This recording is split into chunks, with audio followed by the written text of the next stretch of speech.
Greetings, fellow detectives, and welcome to Boiler Room Detective. The case of the boiler room flood alarm.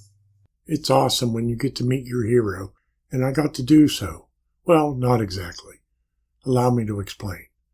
MacGyver was always one of my favorite shows. Not the reboot, but the original with Richard Dean Anderson. I liked how he could repair almost anything using his folding pocket knife. I was asked to be part of a round table of boiler experts to consult with the manufacturer about a new combustion testing process. While there, I met a maintenance supervisor of a medical clinic in Alaska. We spoke during dinner and he told me a story I had to share. One evening, a few weeks earlier, a water pipe froze inside their equipment room.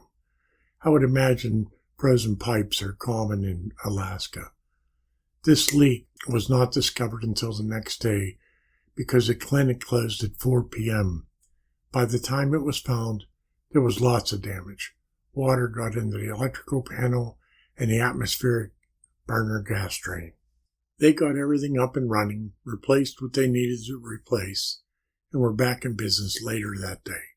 After everything was repaired, the maintenance supervisor's boss asked him to come up with an alarm that would let them know if this ever happened again. The only catch was there was no money for the alarm because of costs incurred due to the flood. He came up with a brilliant solution. The tech looked through his pile of used and broken equipment in the corner of his shop and an idea clicked. He collected what he needed: a flashing light from a disabled floor scrubber, an audible alarm from an old piece of medical equipment, and a roller switch from the dishwasher. The tech mounted the flashing light outside the building entrance and the alarm in the hall outside the equipment room.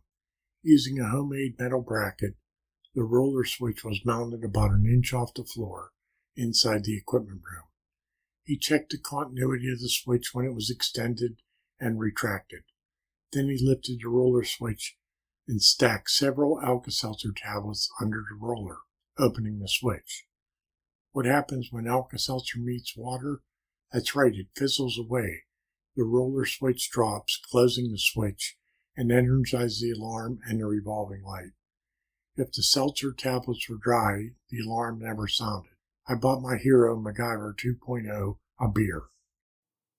If you would like to contact me, my contact information is here. In addition, I have my two websites. The Brewing with Steam site has monthly blog posts on steam systems for breweries and distilleries. I have written 11 books on boilers, and they are available on Amazon. In addition, you could find some of my writings in these fine publications.